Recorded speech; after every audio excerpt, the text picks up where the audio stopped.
কৈলাসহরে একসঙ্গে 18টি উন্নয়নমূলক প্রকল্পের সূচনা ও ভিত্তিপ্রস্তর স্থাপন করা হয়েছে।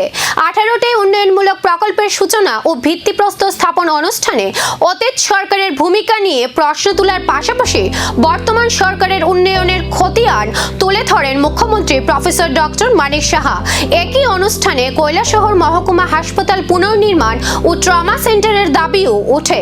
এর মধ্যে 6টির উদ্বোধন ও 12টির ভিত্তিপ্রস্তর স্থাপন করেন মুখ্যমন্ত্রী। বৃহস্পতিবার জলগাঁও স্কুল মাঠে আয়োজিত অনুষ্ঠানে উপস্থিত ছিলেন মুখ্যমন্ত্রী ডক্টর প্রফেসর মানিক সাহা, মন্ত্রী টিঙ্কু রায় সহ প্রশাসনিক আধিকারিক ও জনপ্রতিনিধিরা।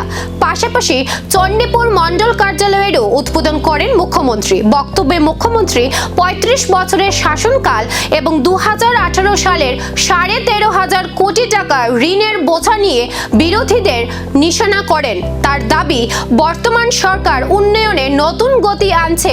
অন্যদিকে মন্ত্রী টিঙ্কু রায় রাজীব গান্ধী মহকুমা হাসপাতাল পুনর্নির্মাণ ও 59 জেলা হাসপাতালে ট্রমা সেন্টার স্থাপনের দাবি জানান। উন্নয়নের মঞ্চে মুখ্যমন্ত্রীর তীব্র রাজনৈতিক আক্রমণ ঘিরে এখন রাজনৈতিক মহলে বাড়ছে চর্চা। যখনই আসি সবসময় দেখি ঐতিহাসিক শব্দটা লাগাতে হয়, কারণ এত প্রকল্প এখানে 59তে যেটা বললেন, এর আগেও এখানে উপমুখ্যমন্ত্রী হয়েছেন, মন্ত্রী হয়েছেন।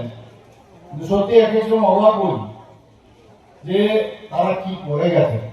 অনেক কথা বলেন, বাড়িয়ে চালিয়ে অনেক কিছু কথাবার্তা বলেন, কিন্তু তারা যদি সত্যি সত্যি কাজগুলো প্রপারলি করতো তাহলে তো আমাদের পক্ষে অন্য কাজগুলো আরো ইজিলি করতে পারতাম।